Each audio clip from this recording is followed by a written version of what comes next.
Bismillahirrahmanirrahim. Assalamualaikum warahmatullahi wabarakatuh. Ini sepanjang sejarah pekerjaan sagu mulai dari tahun 1993 sudah inilah sagu yang terpanjang yang pernah saya kerja. Kalau khusus untuk Sulawesi Tenggara sudah inilah mungkin dikatakan bahwa rajanya sagu, karena saya hitung-hitung ini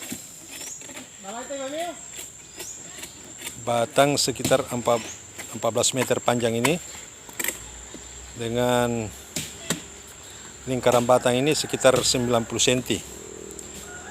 Kalau dilihat ini lebih besar daripada drum. Biasanya kapasitas ini kalau sak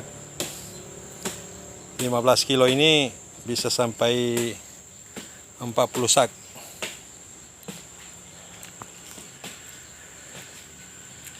Jadi inilah kelebihan daripada sagu Sulawesi Tenggara dibanding dengan sagu-sagu yang ada di Papua sana.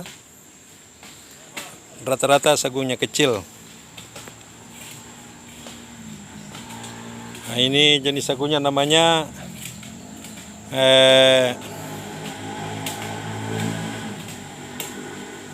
sagu molat. Kalau dalam bahasa Tolakinya ini sagu ini namanya sagu oroe. Bukan roe. Rongamanu. Nah, kalau roe, rongamanu ini kah? Oh, ini rongamanu namanya. Rongamanu. Nah, ini berbatang besar dan panjang dan tidak berduri. Ini ciri-cirinya. Namanya oroe. Kalau rongamanu itu dia berduri batang besar. Nah, beda dengan orui. Orui berduri batang kecil yang biasa disebut rotan, jenis sagu rotan kalau bahasa Indonesianya. Kalau ini bahasa Indonesianya dibilang molat. Nah, batang besar tidak berduri, nah, molat namanya. Kalau yang berduri batang besar itu namanya tuni. Nah, tapi ada ini varietas satu juga di Sulawesi Tenggara ini yang jarang ditemui di daerah lain, yaitu Barowila. Nah, batangnya tidak berduri tapi batangnya kecil, rata-rata pendek, dan ciri-cirinya dia punya apa namanya,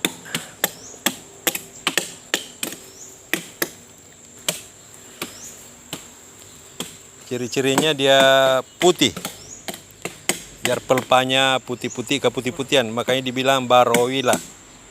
Owila itu artinya putih.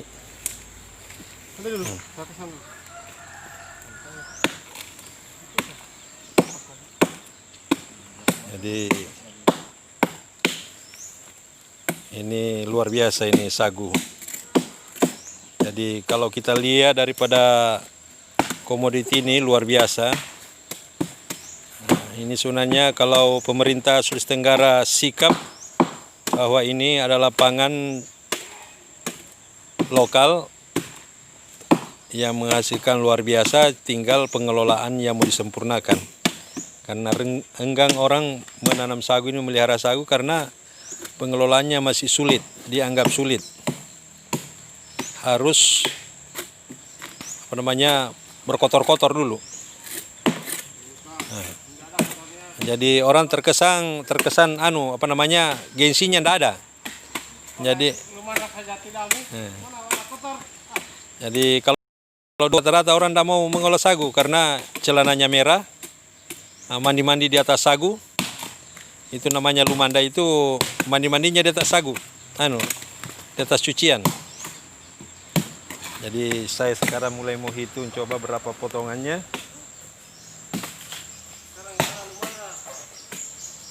Ini potongan 70 cm. 1, 2, 3, 4, 5, 6, 7, 8, 9, 10, 11, 12, 13, 18, 19, 20, 21, 22, 23, 24, 25. Ini bayangkan saudara-saudaraku, ini 25 potong kali 70. Jadi kalau 10 7 meter. Berarti lebih daripada 14 meter.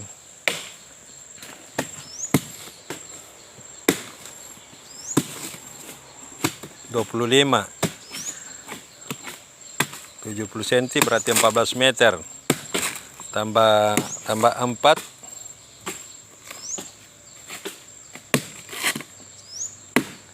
Sekitar 17 meter panjang sagu ini. Sudah inilah pemecah rekor daripada sagu ini. Sagu terpanjang. Jadi saya harapkan pemerintah kalau memang ada niat untuk membudidayakan sagu ini adalah sebenarnya pangan harapan rakyat Kabupaten Konawe. Kalau sawah itu kemungkinan ada masa pencekliknya, ada serangan wabah. Tapi sagu ini tidak mengenal wabah, tidak mengenal musim panas. Dia selalu hadir dikala manusia membutuhkan. Bila mana manusia butuh perlindungan dari panas matahari dan hujan, dia punya daun. Bila mana masyarakat butuh perlindungan dari pemagaran, dia ada pulpanya. Kulitnya bisa dibikin dinding, ampasnya dibikin pupuk, sagunya dimakan. Dan di bawah pohon sagu ini terjadi ada kolam-kolam, ada genangan-genangan air, di situ hidup ikan. Di sisi lain ada namanya sayur paku. Jadi memang Sulawesi Tenggara ini ramah dengan lingkungan. Bersahabat lingkungannya. Orang bisa hidup dengan sedikit usaha sudah bisa hidup, beda dengan daerah-daerah lain. Jadi saudara-saudara dirahmati Allah SWT, mari kita berpikir, kalau bukan kita siapa lagi, kalau bukan sekarang kapan lagi kita budayakan sagu ini. Karena menurut Jepang, penelitian dan analisis daripada orang Jepang, entah tahun 2000 berapa nanti, sagu makanan tinggal sagu yang bisa diharapkan dengan umbi-umbian. Karena semua tanaman yang berbuah bagian atas maka tidak akan lagi berbuah karena akibat panas matahari, penipisan lapisan ozon. Jadi ini mungkin sekedar penyampaian saya karena baru-baru ini ada kunjungan untuk budidaya. Nah, kami warga bersedia untuk menyambut program itu bila mana dananya memungkinkan kita kelola. Karena ini sagu terus terang pembiayaan awal ini luar biasa. Pembibitan 1 tahun, pemindahan. Nah, nanti bisa lepas ini sekitar 4 tahunan baru bisa lepas. Nah, jadi butuh biaya besar. Tapi bila mana terlanjur panen maka dia seumur dunia. Semasih kita mau rawat. Karena sagu yang kami kelola ini tidak tahu siapa yang tanam. Dan tahun berapa ditanam. Semua yang tanam ini sudah tidak ada di dunia ini. Sudah ada di alam baka sana. Jadi inilah hebatnya ini tanaman. Jadi saya biasa ngomong bahwa ini tanaman para dewata atau tanaman Allah Subhanahu wa taala yang ditebar ke muka bumi ini sebagai pangan daripada masyarakat, daripada umat. Ini mungkin sekadar penyampaian saya. Kita tutup dengan doa kepada majelis. Subhanallah wa bihamdihi. Subhanallah wa bihamdika, asyhadu an la ilaha illa anta, astaghfiruka wa atubu ilaik. Assalamualaikum warahmatullahi wabarakatuh.